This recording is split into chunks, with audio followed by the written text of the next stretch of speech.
Mga kababayan, umiinit na naman ang sitwasyon sa gitnang silangan, at sa pagkakataong ito, hindi na lang puro airstrikes at missile exchanges ang usapan. May mga bagong ulat na posibleng magbago ng takbo ng gera sa pagitan ng Iran at Estados Unidos. Paano kung sabihin ko sa inyo na posibleng magpadala na ng ground forces ang US sa loob ng Iran? At hindi lang yan, may ulat din na tinamaan ng Iranian missile ang isang mahalagang surveillance aircraft ng Amerika sa Saudi Arabia. Kung totoo ang mga development na ito, maaaring papasok na tayo sa mas delikadong yugto ng conflict, isang yugto na may mas mataas na risk ng full-scale war. Kaya sa video na ito, himayin natin ang dalawang pinakamainit na balita. Una, ang posibleng paglusob ng US ground forces sa Iran. At pangalawa, ang pagkasira ng isang AWACS aircraft matapos ang missile attack ng Iran. Simulan na natin.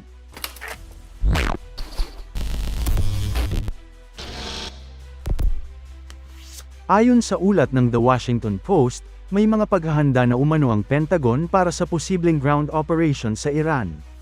Hindi ito simpleng deployment, libu-libong American soldiers at Marines ang ipinapadala na sa Middle East. Ang tanong ngayon, bakit? Sa ilalim ng pamumuno ni Donald J. Trump, may posibilidad na magdesisyon ang US na i-escalate ang conflict.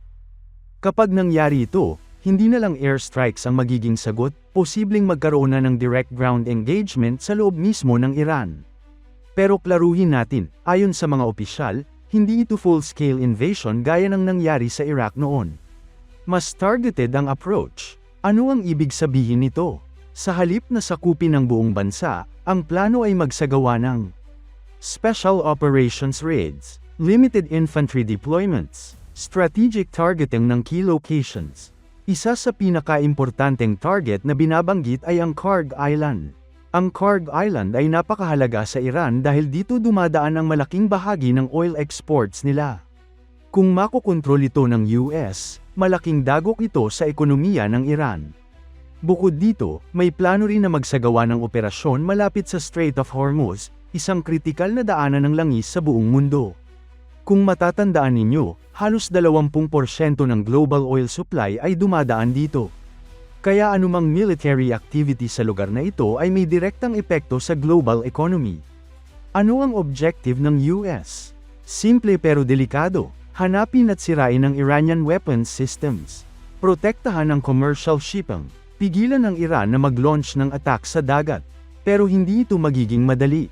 Ano ang mga panganib? Kung mag-ground operation ng US, haharap sila sa Iranian drones, ballistic missiles, guerrilla-style ground attacks, improvised explosive devices, IEDs. Hindi tulad ng open battlefield, ang Iran ay may kakayahan sa asymmetric warfare, ibig sabihin, kayang lumaban gamit ang hindi tradisyonal na paraan. At dito nagiging komplikado ang sitwasyon. Pero may isa pang factor na dapat nating bantayan, ang posibilidad ng direktang sagupaan sa pagitan ng US troops at Iranian forces sa lupa. Kapag nangyari ito, ibang level na ito kumpara sa mga nakasanayan nating airstrikes at proxy conflicts. Sa ground warfare, mas mataas ang risk ng casualties dahil face-to-face ang labanan. Hindi na ito precision strikes lang, ito ay urban combat, ambushes, at close-range engagements. At kung papasok ang US sa Iranian territory, siguradong handa ang Iran sa ganitong senaryo. Kilalang matibay ang depensa ng Iran pagdating sa kanilang sariling lupa. May advantage sila sa terrain, local knowledge, at support ng kanilang military units at militia groups. Ibig sabihin, kahit limited operation lang ang plano ng US, pwede itong mauwi sa mas malalim at mas matagal na labanan. At kapag nagtagal ang operasyon, mas tumataas ang posibilidad na lumawak pa ang conflict, lalo na kung may ibang bansa na madadami o makikisali. Timeline. Ayon sa isang opisyal, maaaring tumagal ng a couple of months ang ganitong operasyon. Hindi ito overnight mission, posibleng maging prolonged engagement ito. Ngayon, dumako naman tayo sa pangalawang malaking balita. May ulat na isang US Air Force surveillance aircraft ang tinamaan sa isang Iranian missile attack sa Saudi Arabia. Ang tinutukoy dito ay ang Boeing E-3 Sentry, kilala bilang AWACS o Airborne Warning and Control System. Ano ba ang AWACS? Ito ay isang flying radar system. Ibig sabihin, kaya nitong makita ang aircraft, missiles, at kahit ships mula sa malayo. Nagbibigay ito ng real-time battlefield awareness. Isa ito sa pinaka-critical assets ng US military. Sa madaling salita, ang AWACS ang mata at utak ng air operations. Kung mawala o masira ito, malaking epekto sa coordination ng US forces. Ano ang nangyari? Ayon sa ulat mula sa Air at Space Forces magazine, nasira ang isang E-3 aircraft matapos ang Iranian ballistic missile attack sa isang airbase sa Saudi Arabia. Hindi pa malinaw kung gaano kalaki ang damage, pero kahit partial damage lang, malaking isyu na ito. Bakit ito mahalaga? Dahil, ipinapakita nito na kayang tamaan ng Iran ang high-value assets ng US. Hindi na safe kahit ang mga base sa labas ng Iran. Tumataas ang risk para sa buong US presence sa rehiyon. At higit sa lahat, psychological impact. Dagdag pa rito, ang ganitong uri ng attack ay may mensaheng ipinapadala hindi lang sa US, kundi sa buong mundo. Ipinapakita ng Iran na hindi sila basta-basta uurong at kaya nilang sumabay sa high-tech warfare ng Amerika. Para sa US, isa itong wake-up call na kahit gaano kalakas ang kanilang military assets, hindi ito immune sa modern missile threats. Ang AWACS, na isa sa pinaka-protected at high-value aircraft, ay tinamaan, ibig sabihin, may gaps na pwedeng i-exploit ang kalaban. Ito rin ay maaaring makaapekto sa strategy ng US moving forward. Posibleng mas maging maingat sila sa deployment ng kanilang assets, o kaya naman ay magdesisyon na mas palakasin pa ang kanilang offensive operations para ma-neutralize agad ang threat. Sa ganitong sitwasyon, ang bawat galaw ng dalawang panig ay pwedeng mag-trigger ng mas malalang escalation. Kapag tinamaan ng isang AWACS, parang sinasabi ng Iran, kaya naming abutin kahit ang pinaka-importante ninyong kagamitan. Kapag pinagsama natin ang dalawang balita, makikita natin ang mas malaking larawan.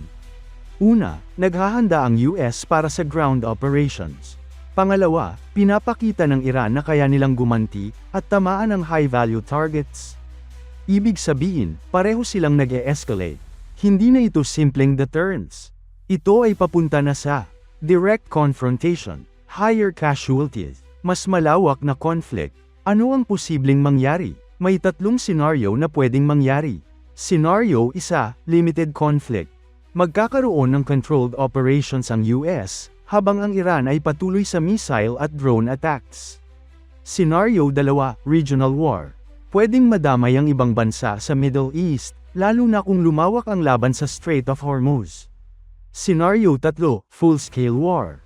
Ito ang pinakadelikado, direct invasion, malaking troop deployment, at tuloy-tuloy na labanan. Hindi lang ito problema ng US at Iran. Kapag naapektuhan ang Strait of Hormuz, tataas ang presyo ng langis. Tataas ang presyo ng gasolina sa Pilipinas. Posibleng magkaroon ng economic ripple effects. At para sa mga OFW sa Middle East, mas lalong nagiging delikado ang sitwasyon. Sa ngayon, wala pang final decision kung tuloy na tuloy ang ground invasion ng US sa Iran. Pero malinaw, ang direksyon ng conflict ay papunta sa mas mataas na antas ng tensyon. Ang tanong na lang, hanggang saan aabot ang escalation na ito? At handa ba ang mundo sa posibleng mangyari?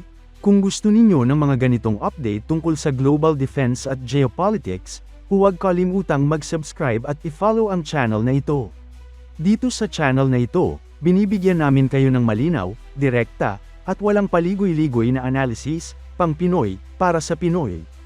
Hanggang sa susunod na video.